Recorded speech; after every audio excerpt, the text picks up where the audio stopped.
Widely considered to be the successor to the famed Hubble Space Telescope, the James Webb Space Telescope launched successfully yesterday to embark on a 1.5 million kilometre orbit around the Sun.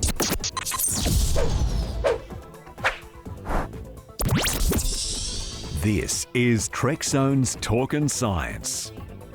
Well, don't forget Trek Zone membership available via the join button under each video on YouTube or via the trek.zone/support. Plus Trek Zone's on Twitter, Facebook, Instagram and your favourite podcast feed. Find us, like, follow and subscribe.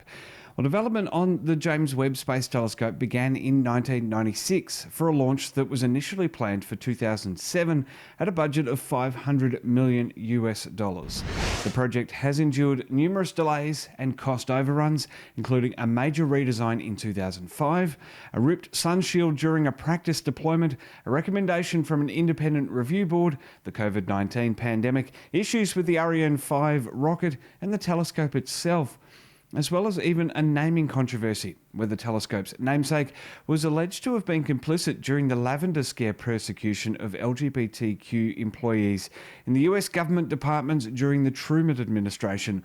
Following a 6-month investigation this year, NASA declined renaming, with former administrator and person responsible for naming, Sean O'Keefe, denouncing discrimination against talented professionals on the basis of their personal preferences, additionally noting that to suggest Webb should be held accountable for that activity when there's no evidence to even hint is an injustice. One member of NASA's Astrophysics Advisory Committee resigned in response to O'Keefe's comments. However, despite all of that, as well as forecast storms this week, on Christmas morning, the telescope launched atop a European Ariane 5 rocket from French Guiana, bringing astronomers closer to distant galaxies than ever before. And unlike the Hubble telescope, which observes in the near-ultraviolet, visible and near-infrared spectra, the James Webb Space Telescope will observe in a lower frequency range from long wavelength visible light through mid-infrared, which will allow it to observe high redshift objects that are too old and too distant for Hubble to observe. It'll take a month to get to the Lagrange point, or L2, and another 5 months before its infrared eyes are ready to start scanning the cosmos, and so far, all telemetry is nominal.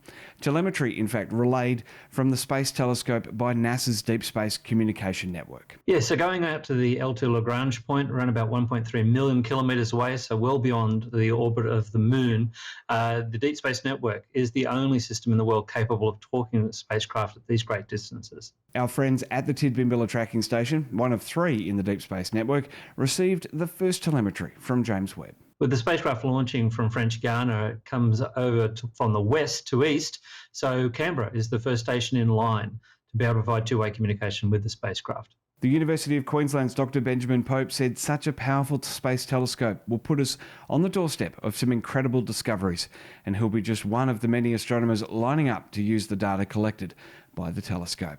At such a distance, the signal-to-noise ratio becomes incredibly critical, but it's not noise in the signal from the source, but rather at the receiving end. The biggest problem is actually other types of noise.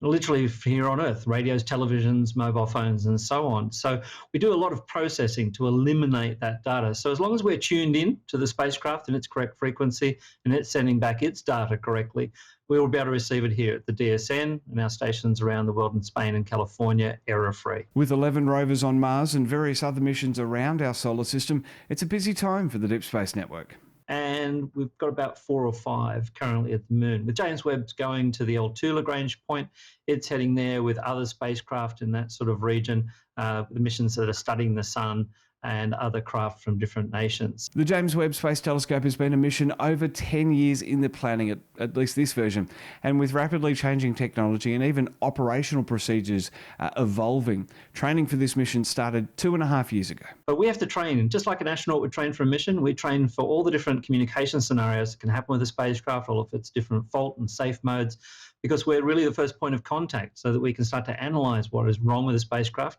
know who on the mission to be able to actually then contact to then look after their craft if the problems are more serious. So think of us as being air traffic control for space and your very handy celestial troubleshooter. The hardware for James Webb was locked off years ago, but the software was in a constant development cycle, with Australian scientists contributing to improve key components. So NASA, of course, would use their own proprietary software. We generally wouldn't use Windows on a spacecraft. The help desk takes too long to get through to. But the spacecraft would have had its technology locked down quite a few years ago. And while the hardware wouldn't have changed, you can do a lot of upgrades with software. In fact, Australian scientists at some of our universities, the University of Sydney and Melbourne, have actually created some interesting software for the spacecraft to actually improve the optics, so that the mirrors, and you know that James Webb has those 18 separate mirrors acting as one.